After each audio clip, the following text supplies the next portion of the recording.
নিজের পৈতৃক সম্পত্তি জবরদখলের অভিযোগ করলেন শিলচর মধুরবন্ধের বাখরসহ মোকাম এলাকার মাহমুদুর রহমান মজুমদারের পরিবারের লোকেরা।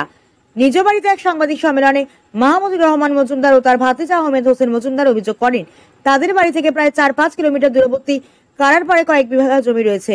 সেই জমিটি দীর্ঘদিন থেকে সেখানে কয়েকজন লোক জবরদখল করে রয়েছেন। দিনের পর দিন একের পর এক জমির অংশ দখল করছেন সেখানকার বেবুল হোসেন লস্কর, ফজলি লস্কর, সোনাহর লস্কর, ফকির আলী লস্কর, শেবার লস্কর, শাহাবুদ্দিন লস্কর সহ অন্যান্যরা।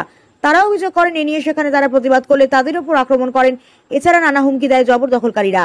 জমি জবরদখল নিয়ে আদালতে মামলা চলছে বলে জানান মাহমুদুর রহমান মজুমদার। বলেন, এই সকল লোক ভারতীয় বাসিন্দা নয়, তারা সবাই বাংলাদেশি।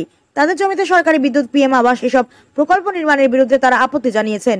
অবৈধভাবে জমি দখল করা জমি মাফিয়াদের বিরুদ্ধে রাজ্যের মুখ্যমন্ত্রী ডক্টর হিমন্ত বিশ্ব শর্মার দৃষ্টি আকর্ষণ করে বিধ ব্যবস্থা নেওয়ার দাবি জানান তারা। আহমেদ হোসেন মজুমদার, আমি আমার বাবার নাম মখলিসুর রহমান মজুমদার।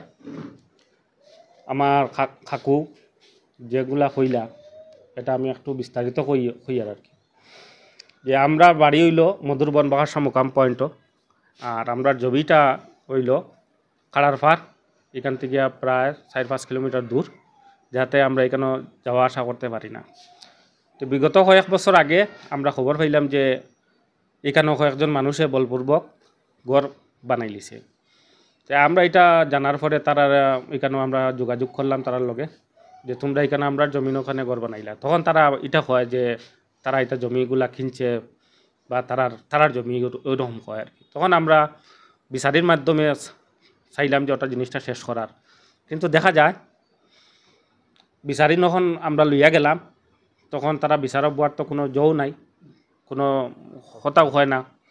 আর আমরা যখন যাই তখন আমরা উল্টা মানে মানে মারপিট করার চেষ্টা করে বা কোনো ধমকি দেওয়ার চেষ্টা করে, কারণ আমরা তো আর মারপিটের মানুষ না।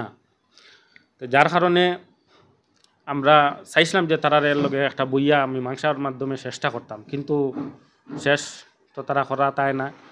এখন আমরা সরকারি যত প্রকল্প আছে এগুলা আমরা বর্তমানে লিগেলভাবে সরকারের গড়ো আমরা অবজেকশন দিয়া যেসব প্রকল্প এগুলো আমরা বন্ধ করিয়া রাখছি, আর আমরা আইনের দ্বারস্থ হইছি। আরও কিছু বক্তব্য হইতে চাই যে এখানেও যারা ষড়যন্ত্রকারী তারা কয়েকজনের নাম আমি তুলিয়া ধরতাম চাই। আর তারা হইল দলা ফজরি, যার তার বাবার নাম হইল আলয়, আর আরও 4 জন আছে সুনাফর, ফকির আলী, শেবার, শাহাবুদ্দিন। এই 6-7 জন মানুষ এটা অরিজিনালি আমরা ইন্ডিয়ার মানুষ না, এরা বাংলাদেশের মানুষ। এটার অরিজিনাল যদি নথিপত্র চেক করা হয় তারা বাংলাদেশ সাব্যস্ত হইব।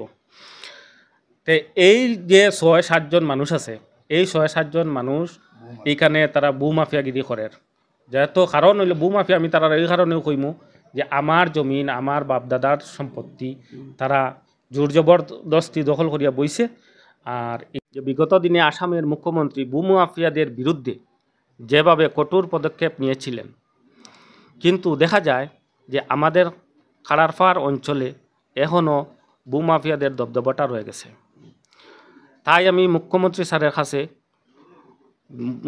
স্যারের দৃষ্টি আকর্ষণ করতেছি যে এই রকম মাফিয়াদের বিরুদ্ধে কঠোর পদক্ষেপ নেওয়ার জন্য। আমি মাহমুদুর রহমান মজুমদার, আমার বাবা মৃত চন্দন আলী মজুমদার। তার প্রপার্টি যেগুলো তুইয়া গেছেন আমরা বাড়ির থেকে অনেক দূর, কিন্তু আমরা তো সবসময় যাওয়া আসা করা সম্ভব হয় না। কিন্তু কয়েকজন দুষ্কৃতিকারী তারা একটা করে একটা ঘর বানাইতে আছে। এই দেখিয়া আমরা খবর পাইয়া কয়েকজন বিচারি লইয়া গেলাম। বিচারি লইয়া যাওয়ার পরে তারা কিনি লইছে। আমার এত দলিল আর তারা কীরকম জমি কিনে লইল এটাও বুঝতে পারলাম না। তবুও কইছি তোমরা যদি দলিল থাকে তাহলে তোমরা দলিল সহ করো, আর আমরা দলিল মানে জমি ছাড়ি দিম। এরপরে সরকারি যতগুলো প্রকল্প আসলো এগুলোর মধ্যে আমি দরখাস্ত করছি যে এই যেমন কি সরকারি ঘর না দেওয়ার লাগে, পিএইচই না দেওয়ার লাগে, ইলেকট্রিসিটি বোর্ডের আপত্তি করছি না দেওয়ার লাগে। তো এটা নিয়ে তারা রাস্তাঘাটে গালিগালাজ করে এবং আমার মানুষকে ফাইলে ওই জুলুম অত্যাচার করে। আর এখানেও আমি জমির মালিক, আমার ওপর বুম মাফিয়া। তাতে যা আমার দারো আছে, বিস্তারিত হইব।